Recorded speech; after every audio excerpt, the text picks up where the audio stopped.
കേട്ടോ. അപ്പൊ ഇന്ന് നമ്മള് ഇപ്പൊ ബ്രേക്ക് ചെയ്യുന്ന കാലെടുത്ത് എന്ത് സംഭവിക്കുക?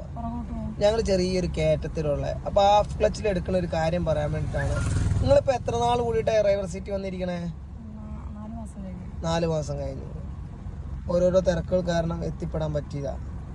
അപ്പൊ ഇപ്പൊ നമ്മള് ബ്രേക്ക് ചെയ്യുന്ന കാലം എല്ലാം എടുത്ത് നോക്കിയേ,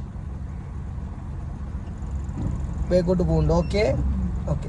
അപ്പോൾ ഇനി നമുക്ക് ഇവിടുന്ന് ബ്രേക്ക് ചെയ്യുന്ന കാലം എടുക്കാൻ പറ്റില്ല. ഇനി നമ്മുടെ വണ്ടി മുന്നോട്ട് പോകണം എന്നുണ്ടെങ്കിൽ ആദ്യം നമ്മൾ ഇനി നമ്മുടെ 2 കാല് എവിടേക്കാ ഉള്ളത്? ഒന്ന് എവിടെയാ? അപ്പോൾ ഇനി നമുക്ക് ആ ക്ലച്ചിനെ നമുക്ക് എന്ത് ചെയ്യണം? മെല്ലെ പൊക്കി കൊടുക്കണം. എന്നാൽ മെല്ലെ ഒന്ന് പൊക്കി നോക്കിയേ,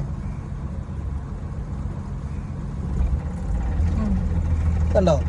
ഇപ്പം നിങ്ങൾ ഒറ്റയടിക്ക് ആ ലെവലിലെത്തി. ഇനി ക്ലച്ച് പൊക്കിയാൽ ഇവിടെ എന്താ സംഭവിക്കുക? നിന്ന് പോകും. അപ്പൊ ഇനി നമ്മൾ മെല്ലെ എവിടുന്ന് കാലൊന്ന് എടുത്തു നോക്കും, മെല്ലെ ബ്രേക്ക് ചെയ്യുന്ന എടുത്ത് നോക്കിയേ, എടുക്ക് ബ്രേക്ക് ചെയ്തു. Okay okay. ഇപ്പൊ വണ്ടി മുന്നോട്ടും പോണില്ല ബാക്കോട്ടും പോണില്ല. അപ്പൊ ആ ബ്രേക്ക് ചെയ്ത കാലം ഇനി എങ്ങോട്ട് വെക്കാം? എന്നിട്ട് ആക്സിലേറ്റർ നമുക്ക് എന്ത് ചെയ്യാം? ചെറുതായിട്ട് ചവിട്ടിട്ട് സൗണ്ട് പോയി കേൾക്കും. ചവിട്ട് പേടിക്കണ്ട കേട്ടോ, ചവിട്ട് ഇച്ചിരി കൂടെ ചവിട്ട്. എത്തിയില്ല, ഇച്ചിരി കൂടെ. യെസ്, അത് അങ്ങനെ തന്നെ പിടിച്ചു. അതിൽ മെല്ലെ ക്ലച്ചിന് ഞാൻ ആക്സിലേറ്റർ ഒഴിവാക്കരുത്. ആ പൊക്കിയ ക്ലച്ചിന് നമ്മൾ എന്ത് ചെയ്യാൻ നൂലും കൂടെ പൊക്കുവാണ്. മെല്ലെ സോഫ്റ്റ് ആയിട്ട് എടുക്ക്, മെല്ലെ എടുക്ക്, മെല്ലെ. ഓക്കെ. അപ്പോൾ ആക്സിലേറ്റർ ഇച്ചിരി ചവിട്ടിക്കോ, ഇച്ചിരി കൂടെ ആക്സിലേറ്റർ ചവിട്ടിക്കോ. അതിൽ ക്ലച്ച് മെല്ലെ എടുക്ക്, മെല്ലെ എടുക്ക്, മെല്ലെ എടുക്ക്. ആരാ എവിടുന്ന് എടുത്തേ? നമ്മുടെ സുനിമോള് തന്നെ എടുത്തു കേട്ടോ.